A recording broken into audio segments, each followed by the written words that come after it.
कहानी की शुरुआत होती है जब रवि, एक युवा तांत्रिक, एक दूरदराज के गांव में पहुंचता है।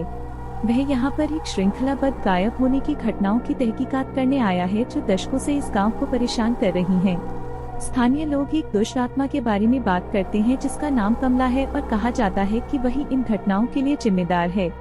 रवि जल्दी ही जानता है कि कमला एक समय में गांव की एक प्रिय महिला थी जिसने एक शक्तिशाली व्यक्ति से शादी की थी। एक दुखद विश्वासघात और झूठे आरोपों के बाद कमला को क्रूरता से सजा दी गई और उसकी रहस्यमय परिस्थितियों में मृत्यु हो गई। उसकी आत्मा को गांव में प्रेतवाधित करने के लिए कहा जाता है और वह बदला लेना चाहती है। जैसे ही रवि गांव में घूमता है, वह अजीब घटनाओं और परेशान करने वाली घटनाओं का सामना करता है। विकृत परछाइयां, अंधेरे में फुसफुसाहटी और कमला के पिछले जीवन की झलकियां। गांव वाले चुप और भयभीत रहते हैं, जो वातावरण को और भी भयावह बना देता है। रवि दस्तावेजों, पुरानी तस्वीरों और गांव वालों की कहानियों के माध्यम से सुराग इकट्ठा करता है, कमला की दुखद कहानी को जोड़ते हुए। रवि ने गांव में गहराई से खोजबीन की और कमला की आत्मा की शांति के लिए महत्वपूर्ण सुराग जुटाए।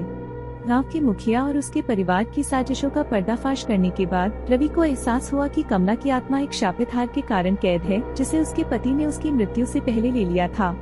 यह हार उसकी आत्मा की शांति को भंग कर रहा था और उसकी क्रोध को और बढ़ा रहा था। रवि ने हार को खोजने के लिए पुरानी हवेली का गहनता से निरीक्षण किया। हवेली के अंदर अंधेरे और डरावने वातावरण में उसने एक अंधेरे कोने में हार को पाया जो एक काले कपड़े में छिपा हुआ था। हार को देखकर रवि का दिल धड़कने लगा। इस हार में एक रहस्यमय शक्ति का एहसास हो रहा था। रवि ने हार को ध्यान से निकाला और उसकी भावनाओं का सामना करते हुए उसने आत्मा की शांति के लिए एक अंतिम अनुष्ठान करने का निर्णय लिया। उसने गांव के पुराने मंदिर में एक स्थान तैयार किया जहां वह हार को नष्ट करने का अनुष्ठान करने वाला था। अंधेरी रात के समय जब गांव पूरी तरह से खामोश था, रवि ने दीपक जलाए और मंत्रों का उच्चारण करना शुरू किया। उसने हार को मंत्र मुक्त स्थिति में रखते हुए तंत्र मंत्र के द्वारा उसकी शक्ति को नष्ट करने का प्रयास किया। जैसे जैसे वह मंत्रों को पढ़ता गया, हार की शक्ति में एक विकृति पैदा होने लगी। हार में से एक तेज कर्कश आवाज आई जो कमला की आत्मा की क्रोध की गूंज थी। रवि ने पूरी ताकत के साथ अंतिम मंत्र का उच्चारण किया और एक चमकदार प्रकाश ने पूरे मंदिर को भर दिया। हार में से एक विस्फोटक आवाज के साथ प्रकाश निकलने लगा और हार टूटकर चूर चूर हो गया। इस घटना के साथ ही गांव के आसपास का वातावरण अचानक शांत हो गया। जैसे ही हार नष्ट हुआ, कमला की आत्मा को स्वतंत्रता मिली। उसकी आत्मा ने एक शांत और मधुर मुस्कान के साथ रवि की ओर देखा और एक अद्भुत प्रकाश के साथ वो आकाश की ओर उड़ गई।